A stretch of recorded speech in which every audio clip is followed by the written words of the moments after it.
오늘은 마태복음 5장 전체 내용을 좀 살펴보려고 합니다. 이 내용을 살펴보기 전에 오늘은 또 코로나가 이 지역에 또 더러더 일어나고 해서 30%에서 20% 이렇게 또 그 방침이 바뀌고 해서 어르신들이 비교적 취약하고 해서 어르신들은 오늘 좀 쉬시게 하고 다음 주까지라고 이렇게 되어져 있는 것 같아요. 그래서 주어지는 대로 이렇게 이제 하려고 합니다. 이 코로나가 언제든 반복될 것 같아요. 이런 일들이. 그래서 이 코로나가 이렇게 반복되는 일들에 또 행정적인 일들 때문에 우리가 어쩔 수 없이 이 원칙들을 지켜가기는 하지만 우리에게 지켜야 할 또 다른 원칙이 있죠. 이거보다 더 앞선 원칙은 우리가 늘 말씀 가운데 있는 것이고 주님 위해서 살아가는 그것입니다. 그래서 그 방법들을 찾아서 우리가 해 나가야 하는 것이 더 마땅하겠다라는 생각을 합니다. 그리고 우리가 이제 23일까지 성도 돕기를 합시다 해서 이렇게 이제 헌금도 하고 있고 또 여러 일들이 진행이 되고 있습니다. 성도님들이 또 이런 일들의 여러 모습들로 또 참여해 주시고 또 함께 해 주셔서 참 감사하다는 말씀을 이 자리를 들어서 또 드립니다. 비단 우리 성도 돕기뿐만이 아니고 우리 성도님들이 주님을 향하는 그 변함없는 마음들이 물질로 이렇게 표현되어지고 그렇게 물질로 표현되어진 것들로 또 교회가 하나님 일을 하는 데에 잘 쓰일 수 있도록 이렇게 운영이 되어져 가는 것 같습니다. 그래서 이 시간을 들어서 감사를 드리고 또 성도 돕기를 우리 교회 성도들뿐만이 아니고 또 다른 지역에서도 관심을 갖고 또 물어보시기도 하고 또 교회에 이렇게 통장 번호를 알려달라고 해서 또 하시는 분들도 있고 하는 것 같아요. 그래서 이런 부분들이 우리가 정말 그리스도 안에서 더욱 끈끈하게 묶여져가는 그런 과정들인 것 같습니다. 그래서 첫 주에 그런 말씀을 잠깐 드렸었죠. 고린도후서 8장에 대한 내용들을 좀 드렸습니다. 그래서 오늘도 그 말씀에 관계된 말씀들을 한번 몇 구절들을 더 확인 한번 해보면 동정이라고 하는 단어가 성경에 기록되어 있죠. 그래서 로마서 15장 26절에 보시면 이는 마게도냐와 아가야 사람들이 예루살렘 성도 중 가난한 자를 위하여 기쁘게 얼마를 동정하였습니다. 이 말씀은 고린도후서 8장에 나와 있었던 그 마게도냐 교회가 예루살렘 교회를 위해서 도왔던 그 일들을 고린도 교회에다가 이야기했던 내용들을 지금 로마에 있는 성도들에게 지금 기록하고 있는 내용들입니다. 그래서 가난한 자를 위하여 기쁘게 얼마를 동정하였다. 이 동정이라는 말이 기분이 좋은가요? 동정이라는 말이 동정받는다. 내가 누군가를 동정한다. 동정심이 생겼다. 이런 말이 그렇게 썩 유쾌하지는 않은 단어이기도 하죠. 근데 이 헬라어를 보니까 동정이라는 단어를 어떤 말로 번역을 해 두었냐 하면 코이노니아라고 이렇게 번역을 해 두었습니다. 이 코이노니아라는 말은 우리가 교제라는 말을 할 때 코이노니아라는 말을 이야기를 합니다. 그래서 동정이라고 하는 말은 우리가 이야기하는 그런 그 동정의 의미를 훨씬 더 뛰어넘는 의미를 갖고 있다는 것이죠. 그런데 우리가 이 동정이라고 하는 이 마음의 이 출발점들은요, 굉장히 중요한 일들인 것 같습니다. 어떤 동네에 아파트에 불이 났어요. 그래서 1층부터 불이 나기 시작해가지고 몇 층까지 타 올라갔습니다. 그리고 집에 거주할 데가 없고 옷 한 벌도 못 건지고 나와서 그 추운 날 눈이 내리는데 체육관 같은 데서 발발발발 떨고 있습니다. 그런 뉴스를 들을 때 우리 성도님들 어떻던가요? 참 짠하죠. 안 됐죠. 그것이 동정심이 아니다는 것이죠. 성경이 이야기하는 동정이라고 하는 것은 그 의미를 이야기하는 게 아니라 여기에 교제라고 이야기를 하면서 동료의식, 참석하고 동참하고 상호 교류하고 자선하고 교통하고 교제하고 분배하고 우정하는 이런 내용들을 다 포함하고 있다는 거죠. 그런데 그렇게 불이 난 아파트에 지금 누가 살고 있냐면은 내 가족이 살고 있어요. 이 문제는 좀 다른 문제죠. 그렇죠? 내가 알지 못하는 어떤 불특정 다수가 이렇게 불이 나서 체육관에 지금 앉아가지고 텐트를 치고 그 안에서 누워서 잠을 자고 있어요. 야, 나한테 저런 일이 없어서 참 다행이지. 저 사람들 참 불쌍해. 안타까워. 그런데 그게 누구냐면은 그 지역에 살고 있는 내 형이고 내 누나고 내 동생이고 내가 사랑하는 부모님이라고 한번 생각을 했을 때 그때는 어떻게 될까요? 그때는 집에 그냥 앉아 있겠어요? 어떻게 하겠어요? 집에 있는 거라도 다 챙겨갖고 옷이든 옷도 챙기고 또 먹을 만한 것도 챙기고 해가지고 어떻게 하겠어요? 불이 났게 달려가서 어떻게 하겠어요? 아이고 아버지, 아이고 어머니, 아이고 형님, 아이고 동생하고 어떻게 하겠어요? 어쩔까? 근데 잘 견뎌야지, 이겨내야지. 그리고 위로하고 할 거 아닙니까? 이걸 지금 바울은 무엇이라고 이야기하고 있느냐 하면 동정이라고 이야기를 했습니다. 우리 교회에 이런저런 일들이 있습니다. 그런데 야고보서에 기록되어 있는 것처럼 차갑게 하라, 뜨겁게 하라 그렇게 우리가 이야기만 하고 있다면 히브리에 나오는 그 뉴스를 보면서 불탄 집을 보면서 재해가 있는 그 집을 보면서 참 안타까워. 혀를 차는 것과 크게 차이가 없다는 거죠. 야고보서는 그 얘기를 하는 것이죠. 근데 그 사람이 누구라는 겁니까? 우리 교회 안에 어느 성도가 헐벗고 있고 궁핍하고 있고 힘들고 있어요. 그것이 꼭 육체적인 눈에 보이는 그 부분만 이야기를 하는 게 아니라 혼적인 것도 마찬가지고 영적인 것도 마찬가지라는 거죠. 그 사람의 육체적인 나타나 있는 그 부분이 힘들면 그 사람의 혼도 곧 지칩니다. 그 혼이 지치면 그 영도 머지않아 지치게 됩니다. 그 사람을 회복시킬 수 있는 방법은 접근을 어떻게 하는 것이냐 하면 우선 힘든 그 부분에 대한 접근들을 하고 마음을 위로하고 그 다음 말씀을 그 속에 넣는 것이죠. 이것이 뭐냐 하면 성경에서 이야기하는 온전한 교제입니다. 동정입니다. 우리 교회 안에 이런 일이 있다는 것은요, 지난번에 기회를 주신다 그랬죠. 기회 있는 대로라고 우리가 말씀을 배웠잖아요. 지금 어때요? 지금 그 기회가 우리에게 주어져 있는 겁니다. 그 일들은 누구를 기쁘게 해드리는 것이냐 하면 하나님을 기쁘게 해드리는 아주 귀한 일들입니다. 갈라디아서 2장 10절에는 다만 우리에게 가난한 자들 생각하는 것을 부탁하였으니, 이 가난한 자를 그냥 우리 눈에 보이는 그 가난함이라고 이렇게 한정을 짓지 말고 그 마음의 상태가 가난한 사람도 있어요. 물질적인 것은 풍요하지만 마음이 궁핍한 사람도 있습니다. 또 영적으로 어떤 상태에 있는 사람도 있냐 하면 가난한 상태에 있는 사람도 있습니다. 어쩌면 그 세 가지가 복합적으로 다 와 있는 사람도 있습니다. 건강이 없다고 해서요, 그 사람의 마음이 궁핍하고 영이 고달프냐? 꼭 그렇지는 않습니다. 더 넉넉한 사람도 있습니다. 물질의 가난이 있지만 그 가난이 훨씬 더 풍성함을 가져다 주는 사람도 있고 그런 사람도 있습니다. 그런데 우리는 그러한 사람들에 대한 부탁을 부여받은 사람이라는 것이죠. 그래서 바울도 뭐라고 이야기하느냐 하면 이것을 나도 몰래 힘써 행한다 그랬어요. 그러니까 이 구제라고 하는 것은 교회 안에서 해야 할 큰 일 가운데 하나인 겁니다.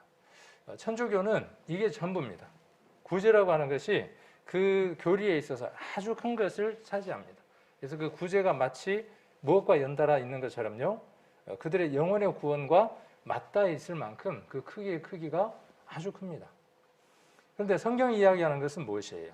그 구제함이 그 사람의 육신적인 것들을 돕고 마음을 열어서 그 열린 마음에 하나님의 복음이 심겨지도록 하는 것이죠. 그것이 하나님이 원하시는 가장 큰 뜻이라는 것이죠. 그것을 바울은 힘써 한다, 하고 있다, 그렇게 이야기를 하고 있습니다. 자, 그리고 히브리서 13장 16절에는 오직 선을 행함과 서로 나눠주기를 잊지 말라.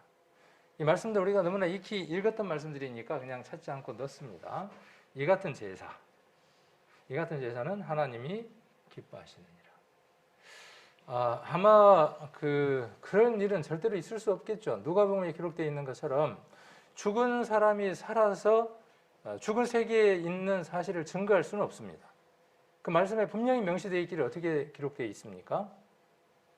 모세와 선지자의 글에 권함을 받지 아니하면 죽은 자가 살아나서 그 세계를 증거한다고 할지라도 믿지 않을 것이라고 단언하고 있죠.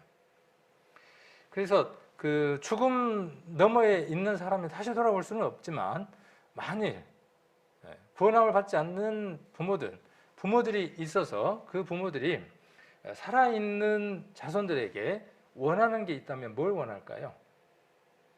여러분들이 만일 부모고 만일에 내가 그들을 돌볼 수 없는 그런 환경 가운데로 내가 떠나간다. 근데 자녀들만 있어야 한다. 그러면 간절히 원하는 건 뭐겠어요? 서로 간에 그 자녀들이 우애하고 서로 챙겨주고 서로 사랑하는 것을 간절히 원하겠죠. 그러면서 그 부모가 뭐라 그러겠어요? 죽었을 때 찾아와가지고 제사상 차리고 술을 놓고 그거 필요 없고 진짜 저기 부모라면 아마 그럴 것 같아요. 그런 거 다 쓸데없다, 필요 없다. 뭐 해달라 그러겠어요? 차라리 나한테 할 그것을 가지고 너희 형제간들끼리 우애해라. 그렇게 이야기를 하겠죠.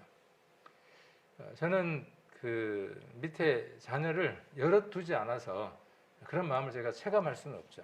그런데 자식이 여럿인 분들은 이런 얘기에 대한 것들을 얼마든지 체감을 할 수 있죠. 실감할 수 있죠. 그러니까 머리로 이론으로 아는 것과 실제로 아는 것은 그만큼의 차이가 있는 겁니다. 그러나 말씀 우리가 그렇지 않죠. 그러나 말씀 우리에게 그렇게 체감되는 것이 아니죠. 하나님이 가장 기뻐하시는 제사. 여기서 제사는 아까 제가 조상들에게 드리는 아니라 드려지지도 않는 거지만 그 제사를 이야기하는 게 아니죠. 하나님 앞에 예물을 드리는 그 제사를 이야기를 하는 겁니다. 하나님이 무엇이 부족해서 성경에 기록되어 있는 대로 사람의 손의 섬김을 받으시겠느냐 그렇게 말씀하셨죠. 하나님이 가장 기쁘시게 받으시는 것, 최고 기뻐하시는 것이 무엇이냐 하면 선을 행하는 겁니다. 서로 나눠주기를 잊지 않는 겁니다. 선을 나눠주는 그것이 선일진데 두 개를 분리해 놓았죠. 서로 나눠주기를 잊지 않는 이것이 선일진데 착한 일일진데 그것과 선을 행하는 것을 분리시켜 놨다고요.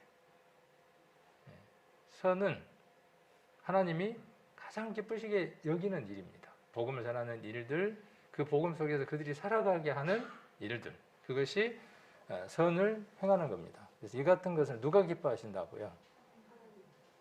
하나님이 기뻐하시는데 못할 게 뭐가 있겠습니까?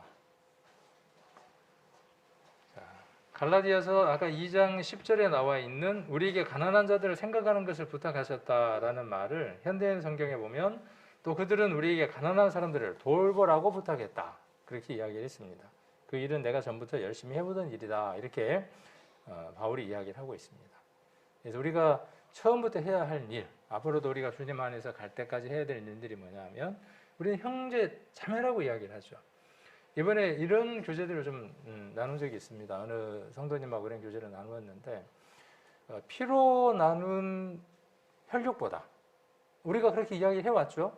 그리고 그건 진실입니다. 뒤바뀔 수 없는 사실입니다.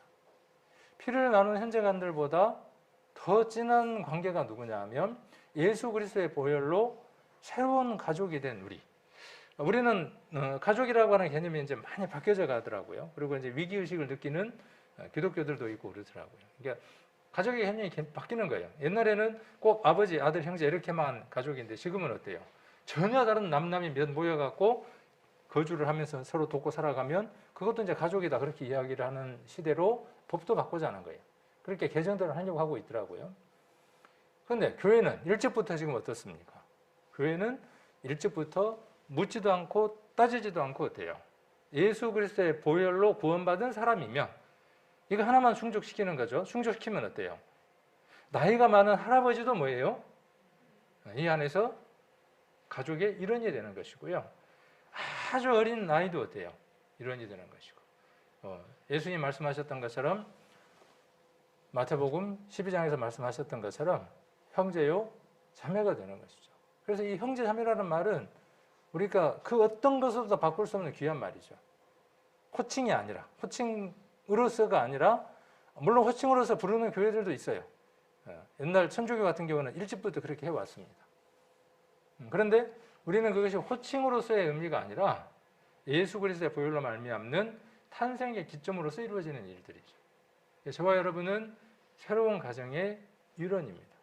그래서 형제 자매라고 불리우는 거죠. 하나님이 우리의 아버지이고, 그래서 우리는 어떻게 하는 것이 마땅하다 하면 서로 사랑하는 것이 마땅하다는 것이죠.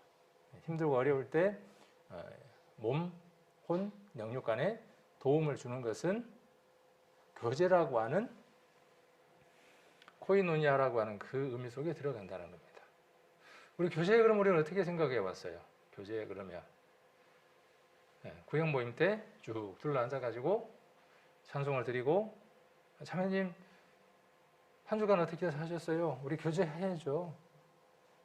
그리고 그것들이 무엇이라고만 우리는 한정했냐 하면, 그렇게 한정하지 않는 분들도 계시겠지만 우리의 영역 속에서 그것이 교제라고 생각했을 수도 있어요. 근데 교제는 그렇지 않다는 것. 아까 로마서에 기록되어 있는 15장 26절의 이 말씀 우리가 잘 기억해야 될 필요가 있습니다. 동정이라고 하는 그 말의 의미가 무엇인지. 그래서 우리 성도님들 심령 안에 이 마음이 없다면요, 성도나 아니면 지옥 갈 사람들의 그 상황을 보면서 내가 그들을 불쌍히 여기는 마음, 안타까이 여기는 그 마음이 없다면, 또 그것과 함께 그 사람이 내 식구다고 하는 그 간절함이 없다 그러면 동정심이 없는 겁니다. 예수님이, 하나님 이야기하시는 그 동정심이 없는 겁니다. 그래서 이런 부분의 것들을 우리가 한번 돌아보고 우리 삶의 마음들을 우리가 관리할 필요가 있습니다. 내 마음의 그 속을 한번 들여다볼 필요가 있습니다. 그리고 그 양심이 하나님 앞에 바른 양심이 되어 가도록 우리는 그 양심을 맑은 물로, 예수 그리스도의 보혈로, 말씀으로 깨끗하게 씻겨야 할 의무가 누구에게 있느냐 하면 저와 여러분 본인에게 있습니다. 자, 그리고 5월 첫째 주에 설교를, 어떤 설교를 했는가 기억나신가요? 지난주 설교도 기억이 안 나는데, 지난주 수요일 설교도 기억이 안 나는데, 그래서요 메모를 해야만 해요. 그리고 그거를 의도적으로 계속 보지 않으면은요 우리의 기억은 이렇듯 깨끗해지는 겁니다. 그런데 5월 첫 주는 뭐 말할 것도 없죠. 그래서 5월 첫 주랑 다 연관이 돼요. 지금까지 들었던 그 설교들을 연이어서 계속 하고 있습니다. 우리 성도님들 그렇게 생각 안 하는지는 모르지만 저는 그 말씀들을 이어서 한 해 동안 준비하고 연관을 지어서 말씀들을 드리고 있습니다. 그래서 한 부분이 이해가 잘 안 됐더라도요, 한 부분에 대한 것들을 이해를 잘하면 앞에 어떤 얘기를 했는가도 이해를 할 수 있게 되어집니다. 그래서 내가 열심으로 그랬죠. 이 말씀 기억나시죠? 바울이 고린도 후서 11장 2절에서 한 얘기죠. 자, 여기에서 주어, 가장 주체가 되는 단어, 그리고 사람은 누굽니까? 내가 하나님의 열심으로 너희를 위하여 열심 나누니 내가 너희를 정결한 천주로 한 남편인 그리스도께 중매드리려고, 그리스도께 드리려고 중매함이로다. 여기에서 이 단어에서 주어, 주체가 되는 사람은 누구예요? 누구죠? 바울이죠, 바울. 그렇죠? 바울이 지금 이렇게 이야기하고 있는 겁니다. 내가 그랬어요. 그러니까 이 내가라고 하는 이 사람 안에 무엇이 있다는 겁니까? 열심이 있다는 거예요. 열심이. 근데 그 열심이 자기 열심이 아니고 유대인들처럼 자기 열심, 자기 생각을 세우는 것이 아니라, 이전에는 그가 어떤 사람이었어요? 예전에는 그가 어떤 사람이었느냐 하면 자기 열심으로 살았던 사람입니다. 그러나 예수님을 만나고 그가 무릎을 꿇은 이후에는 이제는 누구의 열심으로 살아가는 겁니까? 하나님의 열심으로 사는 겁니다. 하나님의 열심으로 살아가는 거예요. 이 하나님의 열심이 주어지는 사람, 이 열심을 받은 사람을 가리켜서 우리는 누구라고 이야기하느냐 하면 그리스도인이라고 이야기를 하는 겁니다. 그리스도인이라고 하는 표현은 여러 가지로 우리가 바꿔서 거기다 넣을 수 있습니다. 성도라고 넣을 수도 있고요. 그렇죠? 성도라고 안에 넣을 수도 있죠. 자, 그래서 하나님의 열심이 있는 사람이 그리스도인입니다. 그래서 제가 극단적으로 이렇게 이야기를 했죠. 열심이 없는 사람은 어떤 사람이다? 열심이 없는 사람은 고린도 후서 13장 5절에서 이야기하고 싶은 것처럼 예수 그리스도가 그의 마음 가운데 계신 것을 확증하고 확인하지 못한 사람은 버리운 자다라고 이야기를 하고 있죠. 제가 그런 사람일 수도 있어요.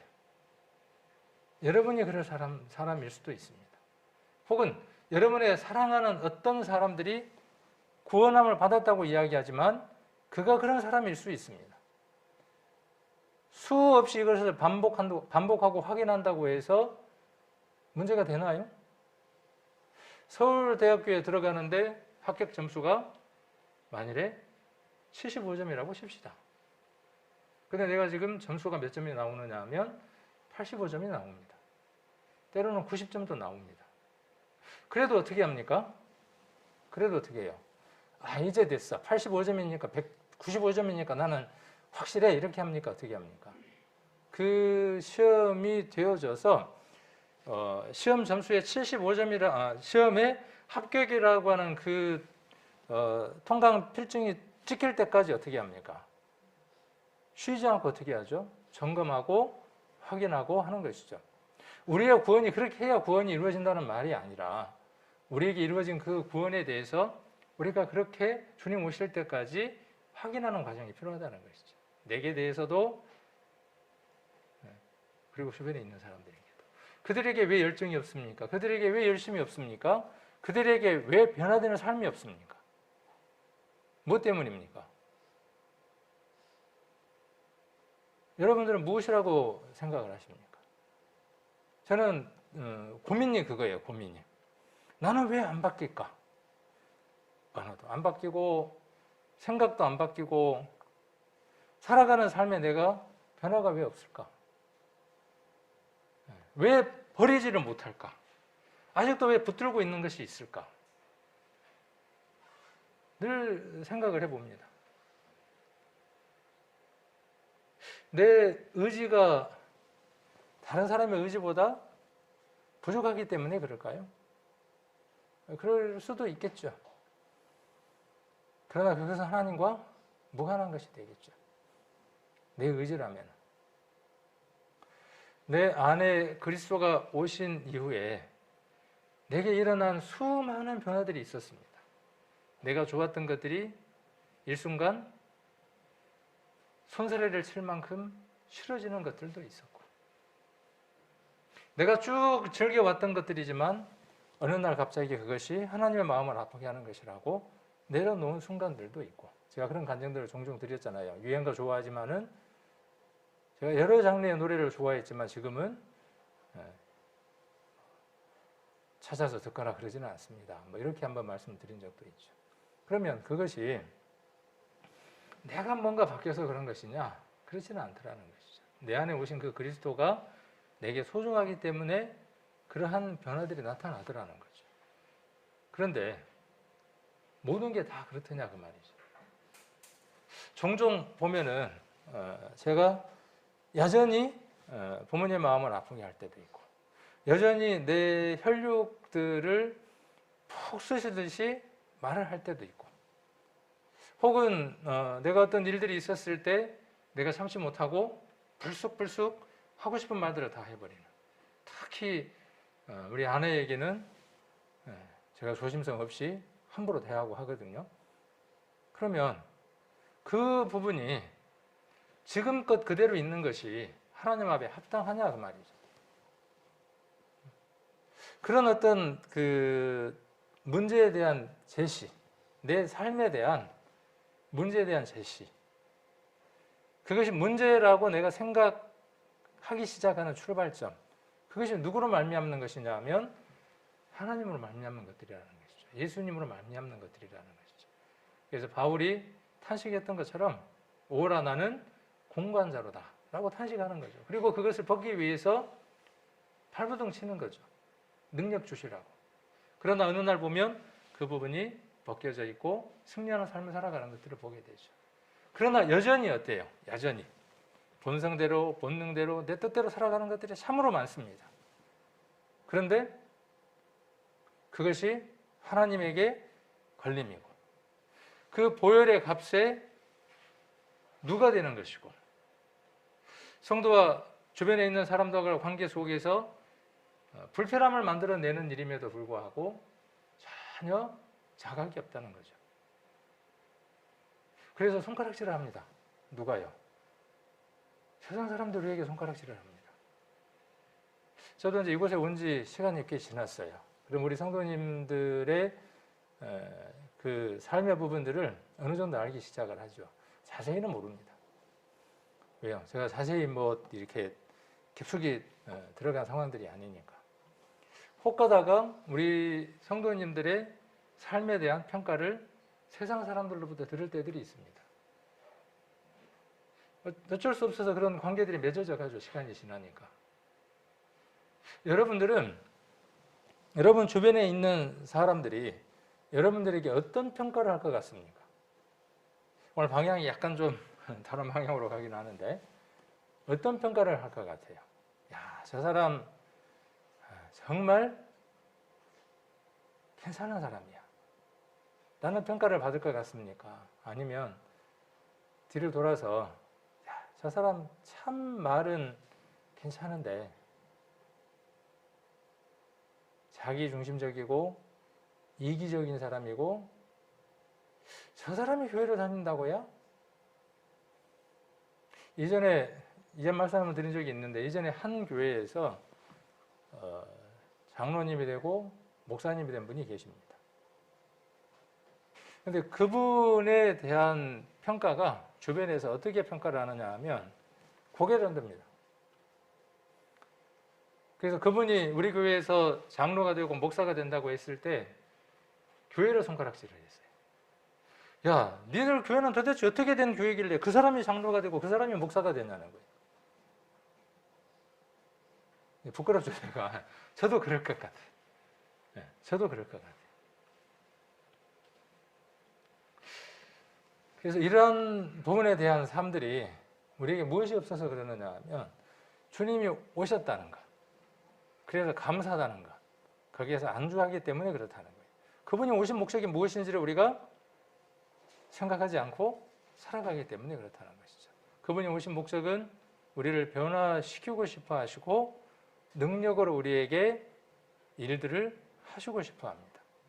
이 일들이 우리 안에 열심으로서 이루어지는 일입니다. 그래서 지난번에 열심이라는 이 단어를 영어로 한번 소개를 해드렸고 이 단어의 뜻이 어디에서 왔다고 말씀을 드렸느냐 하면 헬라어에서 왔습니다. 영어도 어원이 라틴어도 있고요.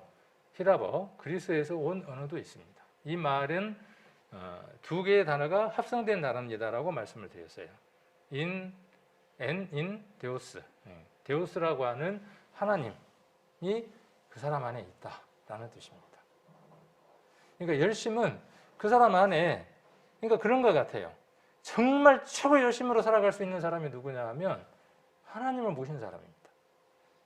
세상 사람들은 턱 끝까지 딱 참일로 올라오면은 아이고 숨이 가빠서 못하겠네 하고 내려놓는다면 구원받은 사람들은 그 안에 그 세상 사람들보다 더한 열심이 있기 때문에 어때요? 숨이 목까지 차오른다고 할지라도 어때요? 그 이상까지. 운동하는 사람들은 그거 알잖아요. 운동의 부하를 계속 주면 정말 그런 표현으로 미칠 것 같은 그런 그 자극들이 오잖아요. 근데 그걸 해야 돼요. 그 다음으로 넘어가는 거죠. 그걸 해내는 사람은 몸에 어떤 변화가 나타나는 거고, 그걸 못하는 사람은 거기서 머무르는 거죠. 모든 이치가 다 그렇습니다. 그리스도도 마찬가지입니다. 여러분들은 여러분 안에 여러분들을 변화시킬 수 있는 여러분의 힘이 아닌, 여러분의 능력이 아닌, 여러분들이 턱까지 차오를 수 있는 그 일을 할 수 있다면 이제 여러분 안에 계시는 그 성령이 하나님이 어떤 일을 하시느냐 하면 그 이상의 일을 할 수 있다. 내게 그 일이 안 나타나고 있는 것은요, 그런 변화가 나타나고 있지 않는 것은, 그런 일들을 지금 내가 하고 있지 못하는 것은 그 능력이 있는 것을 내가 활용하고 있지 못하는 겁니다. 없어서가 아니라 활용의 문제라는 것이죠. 바울은 앞서간 믿음의 선진들은 그 하나님의 열심을 어디에다가 써야 할지, 어디에다가 쏟아야 할지를 아는 사람들입니다. 저와 여러분도 그래야 합니다. 어디에다가 열정을 쏟아야 되는지 아는 사람들입니다. 그래서 열심에 관한 내용을 지난번에 좀 말씀을 드렸죠. 지난번 설교를 못 들었던 분들은 이렇게 이제 그 부분으로 5월 첫째 주 설교가 어떤 것이었는지를 감을 잡으시면 될 것 같아요. 오늘은 마태복음 5장을 이야기하려고 하는데 마태복음에서 5장은 굉장히 중요한 역할을 차지합니다. 수요일날 오셔서 말씀을 들었던 분들, 또 인터넷으로 이렇게 들었던 분들은 우리 최 집사님이 여러 번에 걸쳐서 강조했던 얘기가 있었을 거예요. 기억나시나요? 마태복음 5장, 6장, 7장 시간이 있을 때마다 꼭 여러 번 아침마다 읽어보세요 그랬죠. 그 중요한 내용들이 그 속에 담겨져 있어요. 속으로 그랬어요. 아유, 저 집사님이 내가 나중에 저 부분을 갖고 설교를 하려고 하는데 먼저 선수를 치네. 그래서 속으로 이제 웃으면서 제가 그랬어요. 그래서 오늘 나오는 그 구절들도 수요일날 우리 집사님이 이야기했던 구절들하고 많이 이렇게 반복되는 구절들도 있더라고요. 준비를 하면서 보니까. 그러면 우리가 마태복음 전체를 한번 정리를 한번 해봅시다. 해드렸으니까 마태복음 전체를 제가 한번 정리를 해드렸으니까 기억나시나요? 5월 첫째 주도 지난주도 그런데 우리가 이제 이런 게 필요해요. 마태복음은 핵심 구절이 어디다? 마태복음의 중요한 내용은 이러이러한 내용이다. 마가복음은 핵심 구절이 이것이다. 이렇게 우리가 하나씩 잡아갈 것들이 필요하죠. 이것도 뭐예요? 이것도 하나님을 향한 열심입니다. 이 열심이 없으면 그리스도의 사람이 아닐 가능성이 농후하다. 그러고 자꾸 제가 이야기를 하는 것이죠. 그래서 마태복음의 핵심 구절은 어디냐 하면 마태복음 마지막 장 18절부터 기록되어 있죠. 그래서 편하게 제가 이렇게 옮겨왔습니다. 마태복음 28장 18절로 20절 마지막에 나와 있는 말씀입니다. 예수께서 나와 일러 가라사대 하늘과 땅의 모든 권세를 내게 주셨으니. 그러니까 모든 권세를 누가 갖고 계시다는 거예요? 내가 이양받았다, 하나님으로부터 받았다라고 말씀하는 거죠. 이렇게 이야기하는 악한 존재가 또 있었죠. 그렇죠? 하늘과 땅의 모든 권세를 내가 받았다. 누가 그랬어요? 사단 마귀가 그렇게 이야기를 했죠. 누가복음에서. 그 사단도 어떻게 하는 거예요? 야, 와서 절해. 줄게. 표 받아. 어떻게? 줄게. 나한테 절하기만 해. 줄게. 그렇게 이야기하는 것이죠. 하나님은 우리에게 뭐라고 말씀하시는 거죠? 내게 순종하고 복종하고 부복하여 엎드리기만 해. 그럼 어떻게 하시겠다는 거예요? 모든 권세와 영광을 줄게. 근데 이게 이생의 겁니까? 만일 이생의 것이다 그러면요, 무의미하죠. 70년, 80년 살아가는 그 동안의 권세다 그러면 그것 정도로만 끝날 것이다 그러면 안 받아도 괜찮아요. 그냥 대충 살아도 돼. 70년, 80년. 근데 그 영광과 권세가 얼마나 것이에요? 끝이 없는 영원한 거예요. 이거는 안 받으면 안 되는 일이에요. 사단은 뭐 주겠다는 겁니까? 이 세상에서 누구들이 생각할 때 괜찮고 좋은 것 넘치도록 줄게. 대신에 무엇하고 바꿔? 영원한 거하고 바꿔. 그리고 또 다른 영원한 것 지옥에서 줄게. 이렇게 지금 계약을 맺으려고 하는 거죠. 자, 그러므로 너희는 가서 모든 걸 가졌기 때문에 이제 가치관이 어디에 있는 거예요? 거기에 있는 겁니다. 그러므로 너희는 가서 모든 족속으로 뭘 하는 겁니까? 제자를 삼는 겁니다. 아버지와 아들과 성령의 이름으로 세례를 주고 내가 너희에게 분부한 모든 것을 가르쳐 지키게 하라. 볼지어다 내가 세상 끝날까지 너희와 항상 함께 있으리라 하시니라. 저는 이 말씀이 너무나 위로가 되는지 모르겠어요. 우리 하나님이, 우리 예수님이 세상 끝날까지 나와 함께 계시는 거예요. 내가 죽을 때까지 누가 함께 하시는 겁니까? 우리 주님이 하나님이 함께 하시는 겁니다. 그런데 여기서 중요한 건 뭐냐면 항상이에요. 항상. 언제까지요?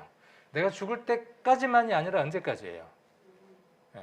나와 한번 맺은 그 계약을 맺으신 그 하나님은 내가 살았을 때만이 아니라 영원히 나를 보호해 주시고 함께 해 주시는 분.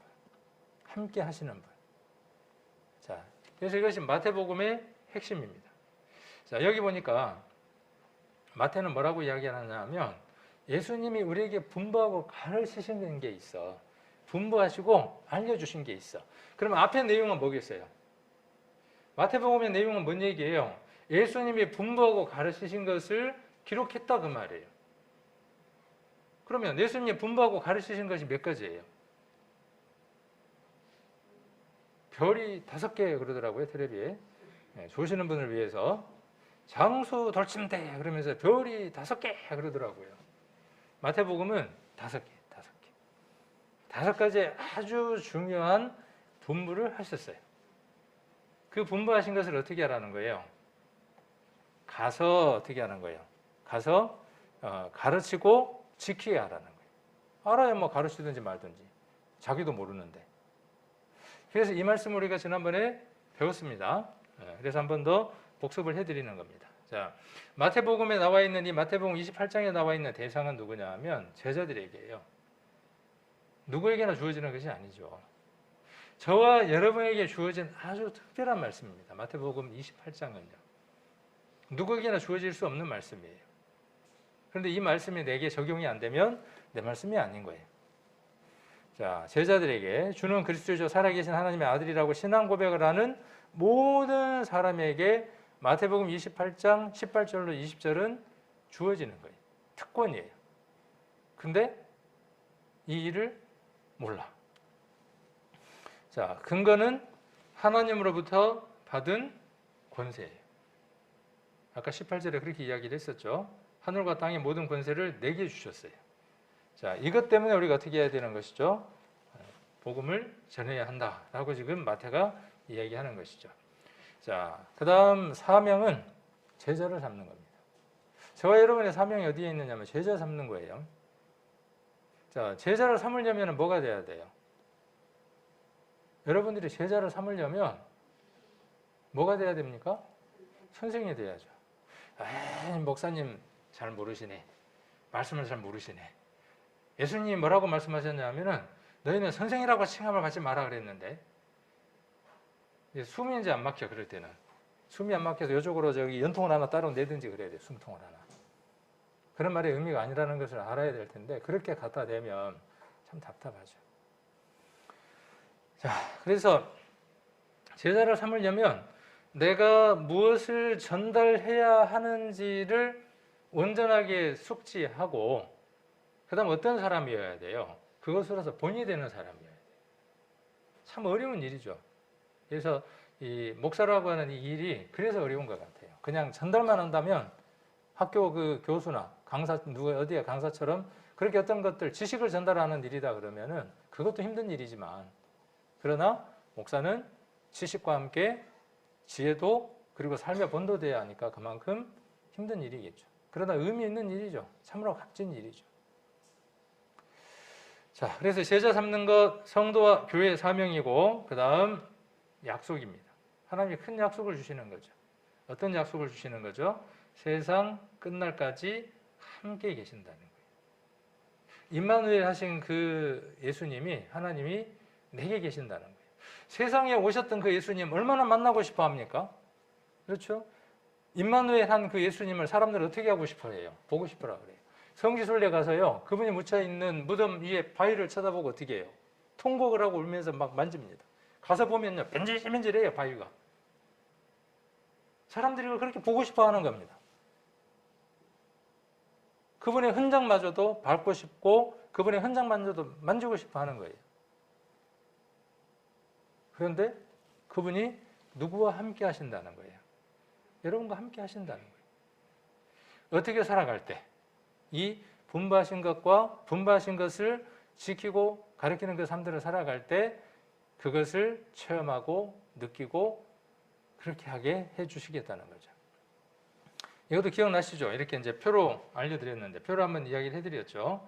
그래서 예수님의 명령, 제자를 삼으라는 것이고 그래서 예수님의 명령은 먼저 뭐냐 하면 가라는 것이죠. 그 다음 어떻게 하라는 거예요?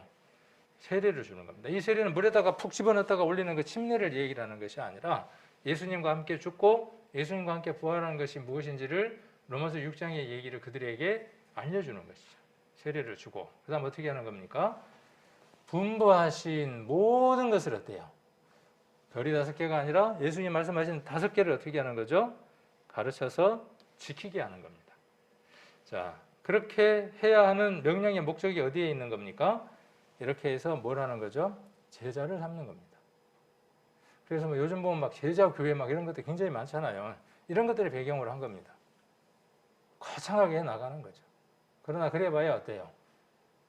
하나님이 원하시는 제자가 아니라 교회에 쓰임받는 제자가 되는 거죠. 교회에 쓰임받는다는 말을 잘 이해를 하셔야 돼요. 그냥 교인일 뿐이에요. 하나님과 상관없는. 근데 정말 이 일을 해야 하는 우리는 여기에 크게 관심이 없어요. 그리고 뭐라고 이야기하느냐 하면 왜 우리 교회는 프로그램이 없어요? 우리 교회도 제자반 만들어서 해야죠. 이렇게 이야기들 합니다. 하시는 분들도 있어요. 아, 머시기 교회는, 어느 교회는, 어디는 계속 비교급으로 이야기를 합니다. 우리는요, 상대적으로 어떻게 됩니까? 비교급이 될 때요, 항상 우리는 어떻게 되어지느냐 하면 상대적으로 내려갑니다. 비교급이 되면서 위로 올라가던가요? 안 그래요. 지금 나라도 한번 봐보세요. 모든 것들이 어때요? 비교급이 되면서 낮춥니다. 그러면 좋아질까요? 별로 좋아질 것들이 없어요. 우리는 우리에게 맞는 하나님이 주신 것들이 있죠. 그 일들을 해나가는 것이죠. 자, 여기에서 제자를 삼는 것은요, 어려운 것이 아니에요. 그리고 어떤 사람만 하는 것이 아니라 구원받은 사람이라면 누구든지 해야 하는 일들인 겁니다. 여러분 스스로가 어떤 사람이 되어야 합니까? 이 마태복음 28장에서 이야기한, 또 마태복음에서 이야기한 그 말씀들이 무엇인지를 깨닫고, 구원은 받았으니까 깨닫고 어떻게 하는 겁니까? 그 속에서 내가 그 말씀들을 지키고 살아가는 겁니다. 그 사람이 어떤 사람입니까? 본된 사람입니다. 앞서서 가는 사람입니다. 앞서서 무엇인가를 알고 그 일들을 해나가는 겁니다. 선지자이기도 하고 선생이기도 해요. 그렇죠? 먼저 무엇인가 생동감 있고 살아있는 것들을 먼저 보여주는 겁니다. 그 사람이 누구냐 하면 선생이에요. 그래요. 야, 저 교회는 정말 본받을 만해. 아, 저 사람은 구원받고 난 이후에 시간이 지날수록 점점 변화가 있어. 세상 사람들은 턱걸이든만 저 교회 다니는 사람들은 어때요? 그 교회까지 치고 올라가네? 도덕적으로도 윤리적으로도 모든 것 속에서 정말 본받는 사람들이네. 어떻게 하면 저렇게 되지? 나도. 이게 돼야 되겠죠. 그것이 말씀을 우리에게 주신 목적이기도 하죠. 그러면 뭐가 자연히 만들어지는 거죠? 제자가 만들어져 가는 겁니다. 이전에도 제가 한번 그런 말씀을 드린 적이 있는데 우리 성도님들은 누군가로부터 배울 대상을 정하십시오. 한번 말씀드린 적이 있죠. 그랬더니 누가 이렇게 말을 합니다. 나는 그 대상이 예수님이야. 그 이야기 하려고 하는 게 아니에요. 아, 나는 바울이야. 나는 베드로야. 그걸 이야기하는 게 아니고 여러분 주변에서 바로 볼 수 있는 누군가. 그 사람이 내게 실망을 주기도 하고 그 사람이 내게 기쁨을 주기도 하고 그 사람이 내게 신뢰도 주기도 하는 불완전한 어떤 사람이에요. 그 사람이 정해져서 그 사람의 삶을 보면서 긍정적인 것들, 변화되어지는 것들을 본받고 따라가는 겁니다. 그래서 우리는 어떻게 이야기할 수 있어야 되느냐 하면 당신이 존경하는 사람이 누구야? 라고 이야기할 때에 말할 수 있는 사람이 있어야 한다고요. 우리 아버지, 우리 어머니 말고, 예수님 말고, 베드로 말고,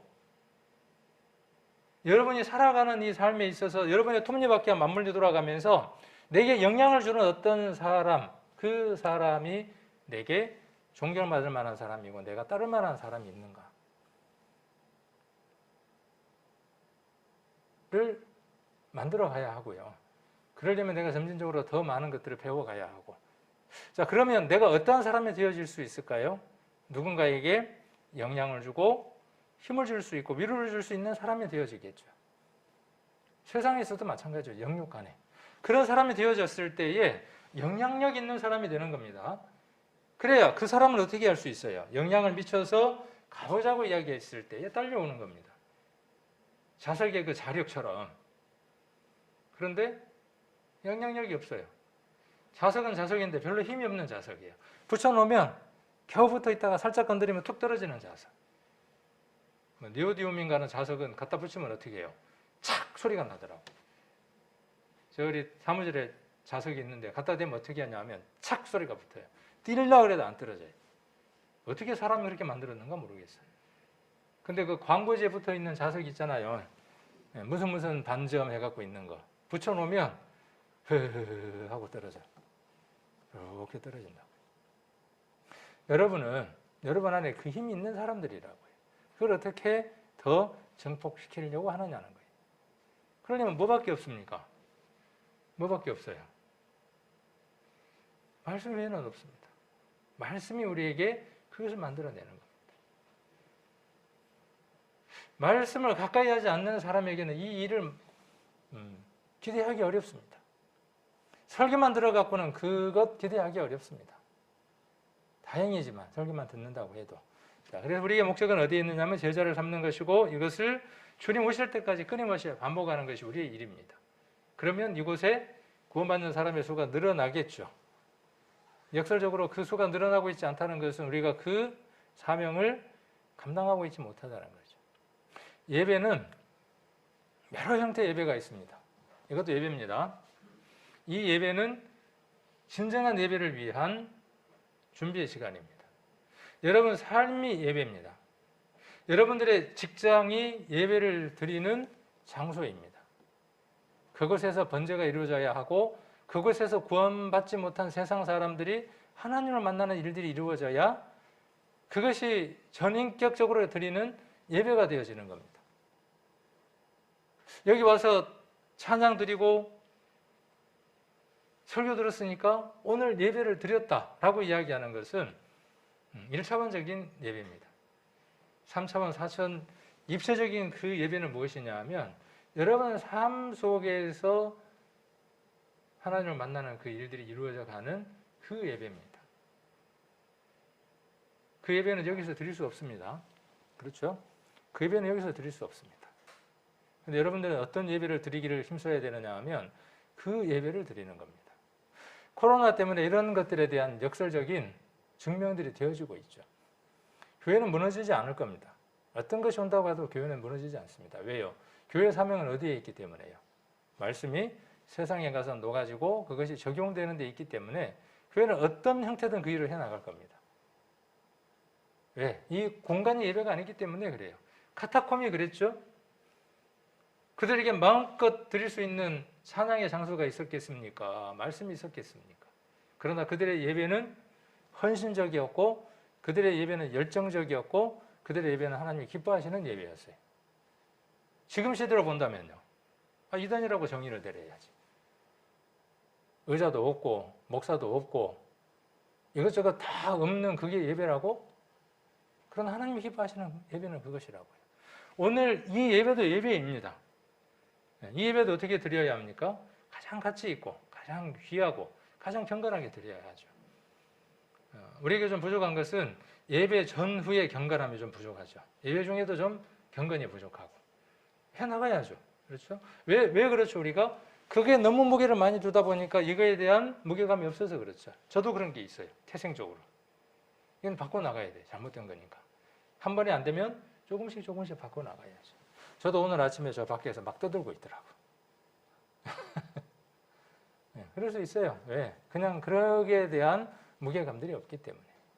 그래서 예배 시간이 40분부터 찬양이 시작이 된다 그러면 10분, 20분 일찍 올라와서 우리가 묵상하고 그날 설교를 기대하고 내가 이 말씀을 가지고 어떻게 살아갈까에 대한 어떤 생각들을 하는 그 시간들이 이 시간 돼야죠. 그러면 그렇게 할 수 있도록 우리가 만들어 가야 되는 거예요. 혼자 안 돼요. 혼자 안 돼. 근데 무참은 주지 말고 그래야 되는데 라고 이렇게 무참을 주지 말고 그 마음이 상하지 않도록 우리가 해주는 그 일들이 필요하다는 생각이 듭니다. 그래서 우리가 제자 만드는 거가 참 쉬운 일은 아니지만 우리가 먼저 선생이 되도록 애써야 한다는 것. 그리고 이미 선생입니다. 여러분들이 이미 선생이에요. 왜 선생인지 아십니까? 당신은 나보다 먼저 구원받았잖아. 당신의 삶이 무엇인지를 한번 보여봐 라고 뒤에 구원받은 사람들이 뭐라고 이야기한다고요? 선생일 것을 요구하고 있다는 사실을 잊으면 안 됩니다. 목사니까 그렇게 살아가기를 여러분들이 제게 요구하고 바라보는 것처럼요. 저는 그렇게 그 의무감을 받아들이는 것처럼 여러분들도 그래야 합니다. 구원받은 지 오래되신 분들일수록 여러분들을 바라보는 눈은 많다는 것. 그리고 그것에 대한 평가도 함께 할 것이라는 것. 그리고 여러분들이 어떤 선생이 되어지느냐 하면 좋지 않는 것의 선생이 되어지는 겁니다. 좋은 것은 쉽게 안 배우고 안 좋은 건 어때요? 빨리 배웁니다. 우리가 지금 예배에 이렇게 불충한 것들이 있잖아요. 경건하지 못한 이런 부분들은요. 와서 아이 교회는 경건한 게 없어. 그래 놓고 나중에 금방 어떻게 돼요? 금방 따라갑니다. 그렇죠. 금방 따라가요. 안 좋은 것은. 좋은 것은요. 금방 안 따라갑니다. 우리들 중심 안에 큰 것이 들어왔고 확실한 것이 들어왔으니까 아까 이제 좀 이따 제가 말씀드리겠지만 우리 의가 서기관과 바리새인들보다 더 낫지 아니하면이라고 예수님 말씀하시거든요. 예수님이 요구하시는 것은 뭐냐면요. 우리의 내면의 세계가 그렇게 되어지는 것이 먼저라고 말씀하시고 그것이 다가 아니라 우리의 보여지는 그 삶이 누구만큼 나아야 된다고요? 서기관과 바리새인보다 나아야 된다고 선언하고 계신다고요. 이것이 마태복음에서 이야기하는 아주 중요한 내용입니다. 오늘 다 못 다루면 다음에 또 다루도록 할게요. 아주 중요한 대목입니다. 그래서 우리가 밖으로 보여지는 삶의 모습이 어떤 것이냐 하는 것은요. 아주 중요합니다. 성경은 두 가지를 이야기하잖아요. 자기 의, 자기 열심, 도덕적인 것, 윤리적인 것으로 선하게 살아갈 수 있어요. 구분이 안 돼요. 그런데 조금 뭔가 좀 세상 사람하고 비슷하지만은 조금의 변화들이 있는 사람들이 있어요. 너무 험하게 살아온 사람들. 그런데 그 사람들의 삶을 하나님이 기뻐하신다고요. 그래서 무엇으로 변화되느냐가 우리에게 아주 중요하다는 것을 한번 짚고 넘어가셨으면 좋겠습니다. 분반 모든 게 뭘까요? 아까 5가지라 그랬는데 첫 번째가 뭐냐면 산상수훈입니다. 5장부터 7장까지에 나와 있는 산상수훈입니다. 산상수훈이 있으니까 뭐도 있겠어요? 산 위에서 말씀하셨으니까 어디에서 말씀하신 것도 있겠어요? 평지에서 이야기하신 것도 있어요. 숙제니까 한번 찾아보세요. 자, 그 다음 10장은 12제자를 위한 선교 지침이에요. 그 다음 세 번째는 하나님 나라의 비유예요. 13장은. 그리고 18장은 제자도와 제자 훈련에 관한 거예요. 자, 그리고 다섯 번째 24장부터 25장까지는 종말에 관한 내용입니다. 그런데 굉장히 성경은 치밀합니다. 그냥 대충 적힌 게 아니라 5장과 7장은 앞에 있는 3장과 4장과 연관이 있고요. 요한복음도 마찬가지입니다. 요한복음도 7 표적들로 기록되어 있는데 그 다음에 여러 강화들로 나와져 있는데 다 서로 상호 연관들이 있습니다. 그것만 딱 잡으면 중요한 핵심들을 잡는 거죠. 자, 그래서 3장, 4장과 연관이 있고 10장은 8장, 9장과 연관이 있고 13장은 11장과 12장과 연관이 있고 18장은 14장과 17장과 연관이 되어 있는 겁니다. 그리고 24장과 25장은 19장부터 22장까지의 내용과 관련을 이루고 있는 겁니다. 그러면 거기에서 중요한 내용을 잡아야 되겠죠. 마지막 5번째 나와 있는 이 종말에 관한 얘기는 우리에게 굉장히 중요한 것을 이야기를 하죠. 마지막 심판이 있다는 것. 어느 누구에게는 두려움이지만 우리에게는 큰 소망이죠. 심판이. 종말이 소망입니다. 종말이 소망이어야지 종말이 캐스라세라 그런 거 있잖아요. 될 대로 되라. 세상 사람들은 종말을 어떻게 이해하느냐 하면 될 대로 되라예요. 종말이 오니까 어떻게 하자는 거예요? 먹고 마시고 놀고 은행에 빚도 흠뻑 치자. 그리스도인들이 이렇게 말하는 분들이 들어있더라고요. 내일 모레 휴가가 오니까 은행에 빚 땡길 대로 땡겨서 복음을 위해서 쓰자. 맞아요? 우리 주님 이번에 복권 하나 당첨되게 해주시면 제가 교회도 짓고요. 맞아요? 그런데 그런 얘기들을 서슴없이 믿음인 것처럼 이야기할 수도 있어요. 아니에요. 한쪽 면을 보면 그것이 아니에요. 종말은 기다림입니다. 소망입니다. 기다림과 소망은 그 사람의 삶을 힘있게 합니다. 변화되게 합니다. 바른 종말의 메시지는요, 대기하는 자세로 살아갑니다. 누구들처럼요? 출애굽기에 나와 있었던 그 출애굽 전에 그 그들이 어떤 모습으로 출애굽을 기다렸는가 하는 것을 알 수 있습니다. 종말은 어느 누구에게는 심판의 날입니다. 종말은 어느 누구에게는 새로운 시작의 출발점입니다. 이걸 이해를 못하면요, 이전처럼 보험도 필요 없고 배울 필요도 없고 아무것도 필요 없다는 생각이 만연하는 겁니다. 초대교회 영지주의들처럼요, 만연하는 겁니다.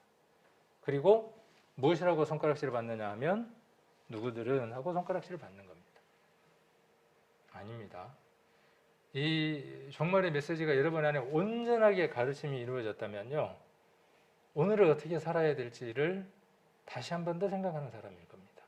암에 걸려서 불치병으로 살아가는 사람은 두 부류입니다. 죽을 날 며칠 안 남았는데 막 대충 살지 마. 한쪽은요. 한쪽은 내 삶이 얼마가 남았는지를 점검하고 그 삶을 지금까지 살았던 삶보다 훨씬 더 값지게 사는 겁니다. 1시간을 100시간처럼 쓰는 겁니다. 우리 교회의 성도 가운데 그런 분이 계셨어요. 저는 그 자매님을 기억합니다. 자매님이라고 이야기하는 게 낫겠네. 성도님. 제 기억으로는 그 시간을 여러 가지 준비들을 하면서 귀하게 보냈어요. 자기 가족들에게 충분히 복음을 전할 수 있는 기회를 가졌고, 자기 뒷정리들을 할 수 있을 만큼 하려고 애썼어요. 이것이 어떤 사람이냐면요, 바른 종말을 준비하는 사람의 모습입니다. 저와 여러분들도 언제 그 날이 이르는지 모릅니다. 앞서간 우리 성도님들은 그 날이 예정되어 있었던 분들도 있고 그러지 못한 분들도 있어서 가셨죠. 우리도 마찬가지예요. 그런데 우리는 어떻게 생각하냐 하면 이 종말을 준비하는 게 아니라 심판받아서 사라져버릴 모든 것들에 대한 계획들을 세우고 살아가는 겁니다. 그래서 24장으로부터 25장의 말씀이 여러분 안에 온전하게 이루어졌다면요, 가는 사람이 됩니다. 세례를 주는 사람이 됩니다. 지키고 그것을 가르치는 사람이 됩니다. 제자를 삼는 사람이 됩니다. 자, 예수님의 목적을 쭉 보면은 이렇게 되어져 있습니다. 마태복음 7장 28절에서 산상수훈이 끝났다는 걸 알 수 있어요. 어떻게 해서 이것을 알 수 있느냐? 성경을 연구하는 사람들이 성경을 쭉 연구해 보니까 이런 패턴으로 돌아가더라는 거예요. 그러니까 앞선 선지자들의 책이라든가 서적들을 공부하는 것은 무해하냐? 그렇지 않다는 거예요. 성경 공부할 시간, 성경 볼 시간도 없는데 무슨 서적이에요. 근데 할 필요가 있다고요. 왜? 성경을 좀 더 폭넓게 이해할 수 있으니까. 마태복음 11장 1절까지, 1절에는 뭔 얘기를 나오느냐 하면 12제자에게 명하시기를 마치고 그랬어요. 그러면 그 앞에 내용은 뭐가 되겠다는 거예요? 12제자에게 명하신 내용이 되겠죠. 자, 그 다음 13장 53절에는 이 모든 비유를 마친 후에 천국 비유에 관한 말씀을 이야기하시는 거죠. 자, 그리고 17장 1절에 19장 1절입니까? 제가 눈이 안 좋아서 이 말씀을 마치시고 이렇게 되어져 있어요. 그럼 마태복음을 볼 때 그 내용을 읽으면 눈에 이제 들어오는 거예요. 이렇게 설교를 통해서 여러분들에게 개관을 잡아드리면 공부를 제대로 하신 분들은 어때요?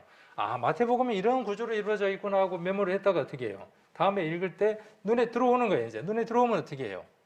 그것들이 내 것이 되기 시작을 하는 거예요. 처음에는 무대뽀로 읽는 겁니다. 성경. 제일 장땡이는 뭐냐 하면 무대뽀로 많이 읽는 거예요. 그 다음 어떻게 하는 겁니까? 이렇게 여러 가지 것들을 살피면서 성경을 정리해 나가는 것이 바른 거예요. 무대뽀로 읽는 것은 유익하긴 하지만 어느 선이 되면 멈춰요. 거기에서. 자, 그 다음 26장 1절에 이 말씀을 다 마치시고 그랬어요. 여기에는 마태복음 26장 한번 보겠습니다. 어차피 마태복음 우리 찾아서 볼 거니까 26장 1절 한번 보겠습니다. 예수께서 이 말씀을 다 마치시고 제자들에게 이르시되 이렇게 말씀하셨죠. 그러니까 이 말씀을 다 마쳤다는 건 뭐예요? 앞에 나와 있는 24장과 25장에 대한 말씀을 이야기하는 것이죠. 다라고 했으니까 여기서는 그 앞에 것까지를 다 포함하는 거죠. 자, 마태복음 7장으로 한번 가보겠습니다. 7장.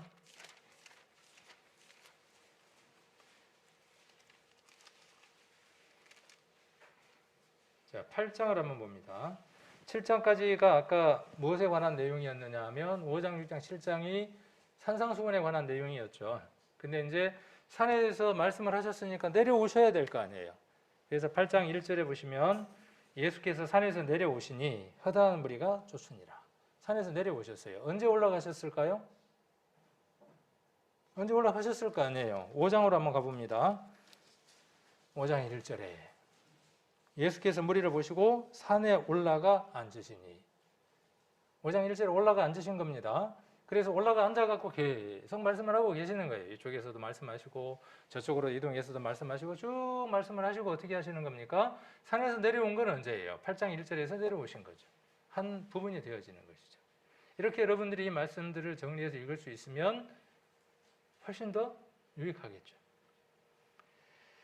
자, 그래서 오늘은 5장을 살펴보려고 하는 거죠. 5장을 살펴보려고 하는데 5장의 결론이 뭡니까? 5장의 결론은 읽고 결론을 찾아야 되는 거죠. 마태복음의 결론은 뭐예요? 28장 18절로 20절이 마태복음의 결론이에요. 그 결론 가운데서 분부한 모든 것 가운데 첫 번째 테마가 뭐냐 하면 산상수훈인데 그 산상수훈 가운데 5장의 주된 내용이 무엇이냐는 거죠. 어떤 구절이 될까요? 저는 질문이 쉽습니다. 그래서 답이 쉽습니다. 5장의 가장 핵심이 되는 구절, 결론이 뭘까요? 항상 이렇게 보여드리고. 자, 그러므로 하늘에 계신 너희 아버지의 온전하심과 같이 너희도 온전하라는 거예요. 자, 하늘에 계신 너희 아버지의 온전하심 같이. 근데 여기 뭐가 붙었죠? 그러므로가 붙었잖아요. 그러니까 그러므로가 붙었으니까 앞으로 거슬러 올라가야 얘기를 이해를 할 수 있겠죠. 그래서 5장에 보면 그러므로라는 말이 여러 번 나옵니다. 그래서 인과관계가 있는 거죠. 앞에 있는 내용들과 다 인과관계를 갖고 있는 겁니다. 그래서 제일 먼저 어떤 말씀을 하시느냐 하면 자, 이것을 먼저 머릿속에 넣고 넘어가는 게 좋을 것 같아요. 그리고 이제 다 이야기를 못하면 다음에 또 연이어서 이렇게 말씀을 드리도록 하겠습니다. 자, 5장의 결론이 이겁니다. 5장의 가장 핵심이 뭐냐 하면 하나님은 어떤 분이냐 하면 온전하신 분이에요. 아멘 하시나요? 한번 아멘이 안 된가요? 하나님은 온전하신 분이에요. 완전하고 온전하신 분이에요. 흠이 없으신 분이에요. 이 부분에 대해서 누구도 노라고 이야기할 사람이 없을 거예요. 그런데 뭐가 부담이 탁 오죠? 뭐가 부담이 확 몰려와요.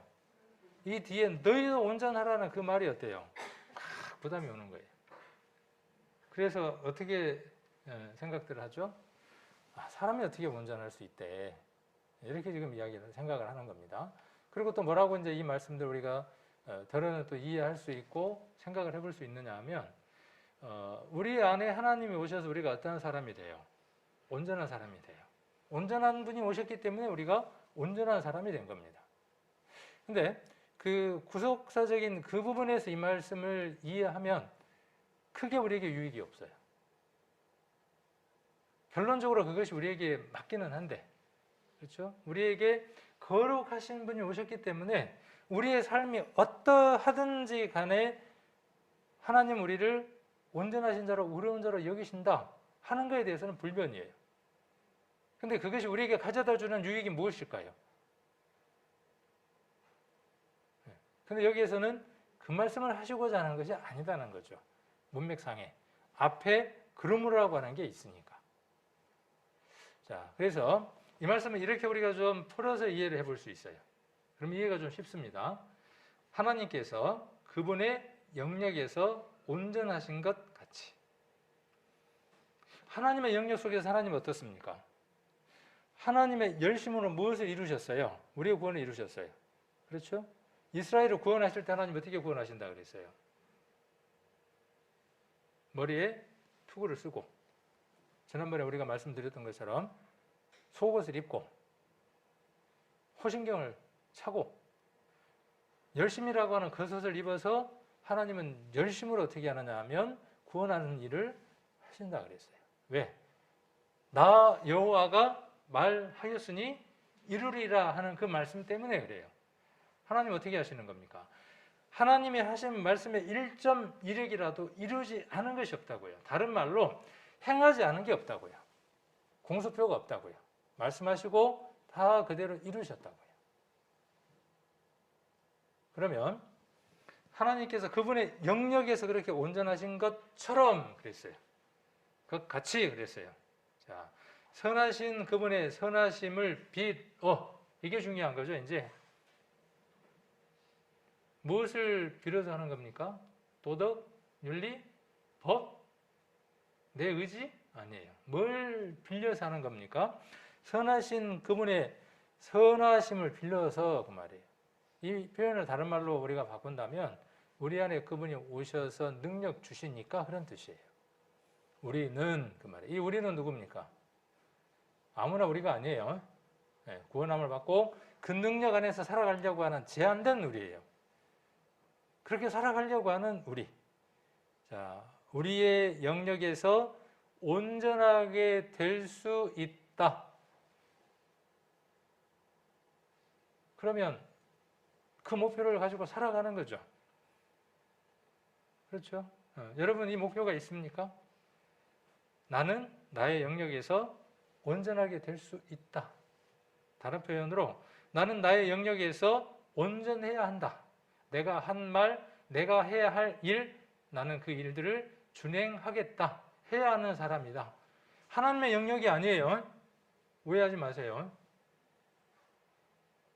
아버지로서, 어머니로서, 자녀로서, 직장의 어떤 위치에서 누구로서 그 영역에서 온전케 살아가는 겁니다. 누구의 힘을 빌어서요? 네, 그분의 선하심을 빌어서 하는 겁니다. 오늘 시간이 많이 갔기 때문에 뒤에 부분에 대한 내용들을 이렇게 언급을 하다 보면 시간이 더 길어질 것 같아요. 그래서 이 뒤에 부분에 대한 내용들은 다음 주에 또 제가 이렇게 말씀을 할 수 있는 그 시간이 될 때 이 말씀을 함께 나누도록 하겠습니다.